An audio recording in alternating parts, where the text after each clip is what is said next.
ఈరోజు కడప కలెక్టరేట్లో గ్రీవెన్స్ సెల్లో వైఎస్ఆర్సీపీ ఆధ్వర్యంలో ఈ యొక్క డిఎస్సి ఎగ్జామ్ గురించి అవకతవకల గురించి ఒక మెమొరాండం ఇవ్వడం జరిగింది.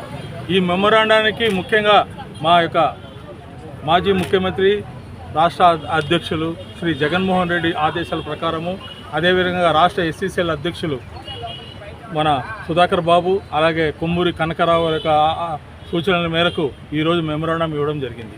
నేను ఒకటే చెప్పదలుచుకున్నాను, చంద్రబాబు అంటే మోసం అంటే చంద్రబాబు. నేను ఎందుకు చెప్తున్నాను అంటే, ఆయన యూనివర్సిటీలో చదివేటప్పుడే 78లో నేను కూడా ఉన్నాను. అంటే అంతకంటే ముందు 1 year ముందు ఆయన వెళ్ళిపోయాడు 78లో ఎమ్మెల్యేగా. ఆయన అందరూ ఏమంటే వాళ్ళంటే మామూలుగా చిన్న పూరుగుడిసే ఉంది, ఇప్పుడు లక్షల కోట్ల ఆస్తి సంపాదించుకున్నారు. ఊహించుకోండి, ముఖ్యమంత్రిగా 4 పర్యాయాలు ఉన్నారు, ఈ విధంగా చేశారు.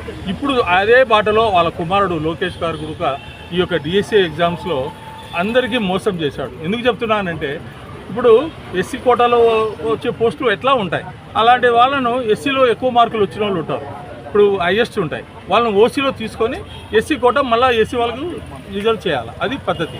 అదేవిధంగా స్పోర్ట్స్ కోటాలో కూడా అన్యాయం జరిగింది.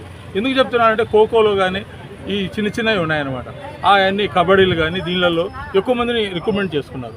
దీన్ని బట్టి తెలుసు అంటే స్పోర్ట్స్ కోటాలో కూడా ఎవరో కాదు, ఈ లోకేష్ గారికి మిత్రులైనటువంటి వాళ్ళు చైర్మన్లు ఉన్నారు. సో ఇవన్నీ ఒక ప్లాన్ ప్రకారంగా ఇప్పుడు యాక్చువల్గా 1:1 పిలిచి అందరికీ ఉద్యోగాలు ఇవ్వాలి కదా. 1:1 వెరిఫికేషన్ తర్వాత సర్టిఫికెట్లు అట్లా ఇవ్వలే. 1:1 పిలిచినప్పుడు ఖచ్చితంగా ఇవ్వాల్సిందే ఉద్యోగం. ఇవ్వలేదంటే ఫ్రాడ్ జరిగిందని నేను గట్టిగా చెప్తున్నాను. ఈరోజు మేము వైఎస్ఆర్సీపీ ఎస్సీ తరఫున